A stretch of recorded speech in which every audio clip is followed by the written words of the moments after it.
trail was gone. No footprints, no markers, no sound, just wind moving through the trees, and the realization that I had no idea where I was.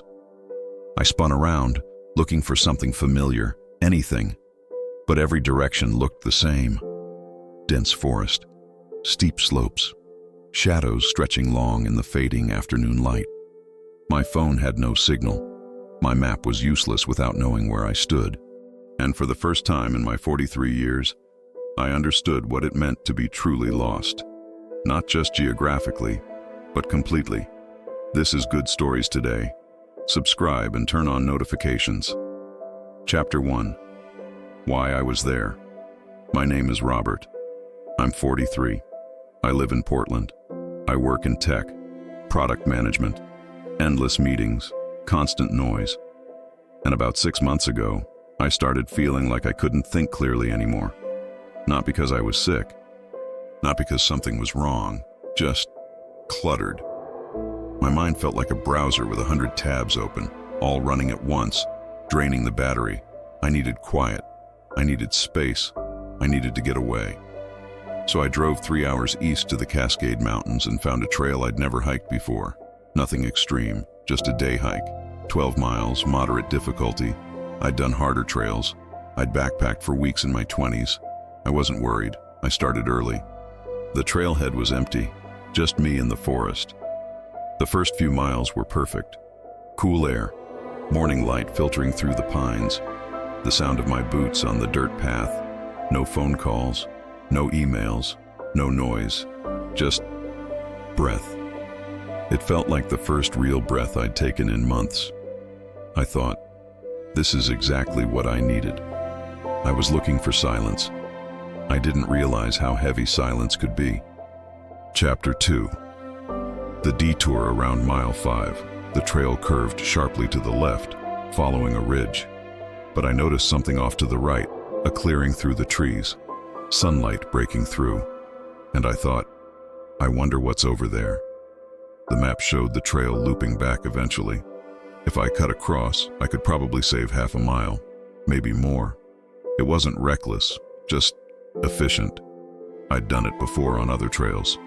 Cut a corner here and there, no big deal. Just a few minutes, I said out loud. To no one. To myself. I stepped off the trail. At first, it was easy. The ground was relatively flat. The trees weren't too dense. I could still see the clearing ahead. I kept walking, but after a few minutes, the forest thickened. I had to push through branches, step over fallen logs. I looked back. The trail was out of sight now. No problem, I thought. I'll hit the clearing, get my bearings, and pick the trail back up. I kept going, but the clearing never came. The forest just kept going and going. I checked my phone, no signal. The GPS was frozen on my last known location, back on the trail. I looked around. Everything looked the same. Trees, slopes, more trees. I turned around, planning to retrace my steps, but I couldn't find them.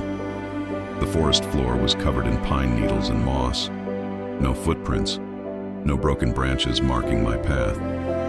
I'd been so confident I hadn't been paying attention, and now I had no idea which direction I'd come from. It was a small decision, just curiosity, just a few minutes, and now I was lost.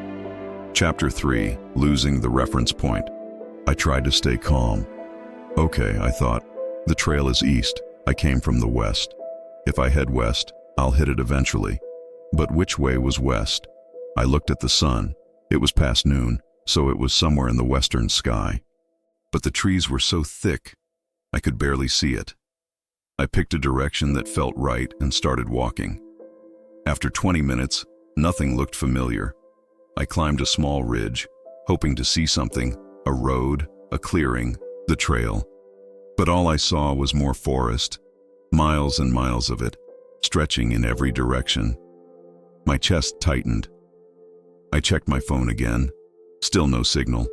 I tried calling out, "Hello? Anyone out there?" My voice echoed weakly and died in the trees. Silence. I kept walking. But the landscape started to look the same. Every tree looked like the one before it. Every slope looked identical. I couldn't tell if I was walking in circles or making progress. The sun was getting lower. The shadows were getting longer. And a new fear crept in.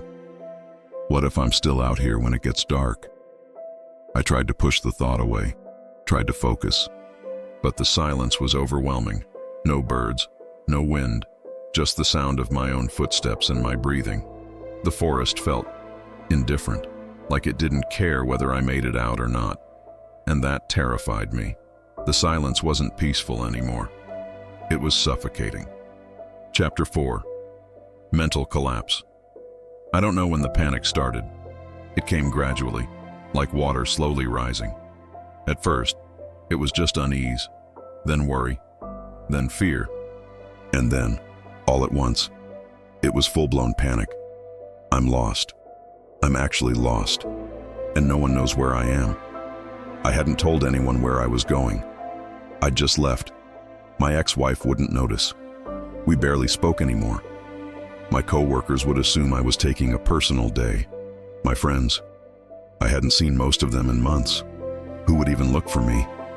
And if they did, where would they start? My breathing got faster, shallower. My thoughts started racing. What if I can't find my way back? What if I'm out here all night? What if I fall and break my leg? What if no one finds me for days? I started walking faster, then jogging. I had to get out. I had to find the trail. I crashed through the underbrush, branches scratching my face, my arms.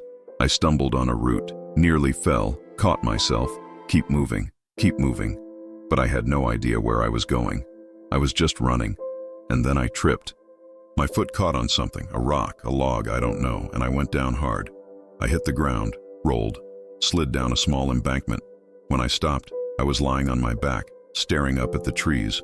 My ankle throbbed, my ribs ached. I lay there, breathing hard, and thought, this is how people die. Not from the fall, not from the injury, from panic. The forest wasn't threatening me. My thoughts were. Chapter 5. The stop. The turning point. I don't know how long I lay there. Maybe 5 minutes, maybe 20. But at some point, something inside me shifted. Not because I found strength, because I ran out of options. I couldn't keep running. I couldn't keep panicking.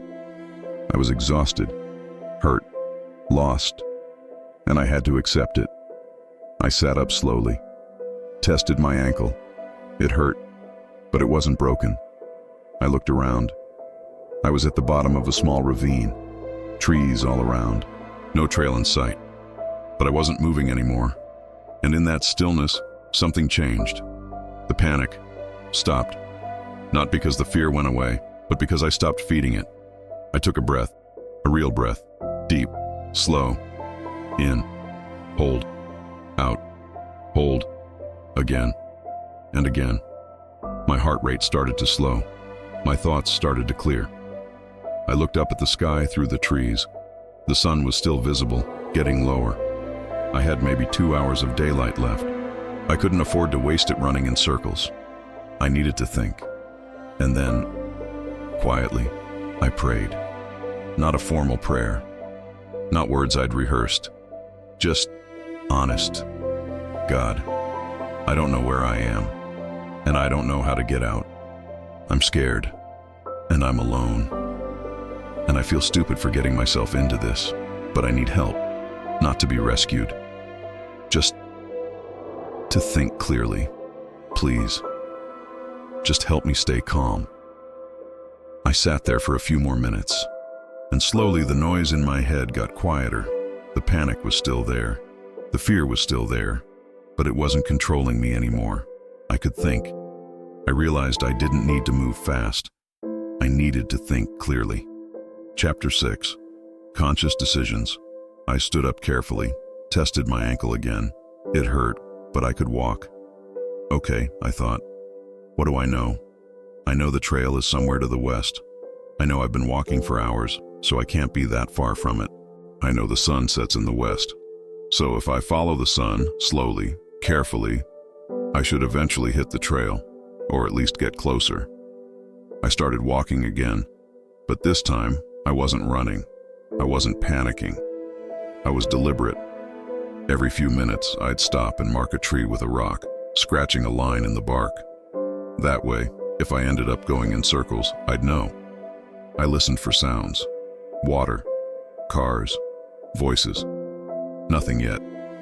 But I kept listening. I used the sun as my guide.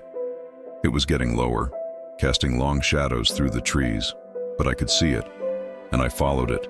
West, always west. After about an hour, the terrain started to change. The slope evened out. The trees thinned slightly. And then I heard it, faint but unmistakable. Voices. I stopped, listened. There it was again, laughter, conversation. I started walking toward it, moving as quickly as I could without running. And then I saw it. The trail. 2 hikers, walking toward me, talking and laughing. I stepped out onto the trail. They stopped, startled. "Hey man, you okay?" one of them asked. I must have looked rough, scratched up, dirty, limping. "Yeah," I said. "I'm okay. I just got a little turned around." "You need help?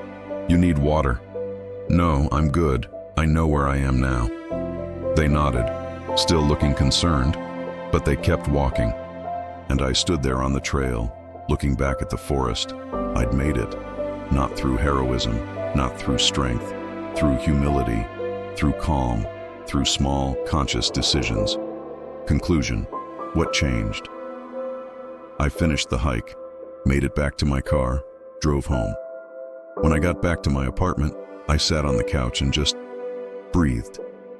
I wasn't the same person who'd started that hike, not because I'd survived something dangerous, but because I'd learned something I didn't know I needed to learn.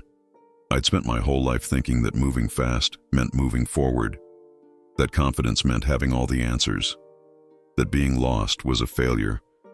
But in that forest, I learned the opposite. Moving fast when you're lost just gets you more lost. Confidence without awareness is arrogance, and being lost isn't failure, it's just being lost. The way out wasn't through force. It was through stillness, through listening, through accepting, through trust. And when I finally stopped fighting and started thinking, the path became clear. I thought about God out there, not in a church way, not in a formal way, just in the quiet. I didn't feel rescued. I felt accompanied, like I wasn't alone, even when I was completely alone. And that changed something in me. I didn't feel rescued. I felt accompanied. Final reflection. We all go off the trail sometimes. We make small decisions that lead us somewhere we didn't plan to be. And when we realize we're lost, the instinct is to panic, to run, to force our way out. But that's usually when we make things worse. The way out isn't through speed. It's through stillness, through listening, through breathing, through accepting where you are before you try to move forward. Getting lost didn't change my direction. It changed how I move when I don't know the way. And sometimes, that's the most important lesson of all.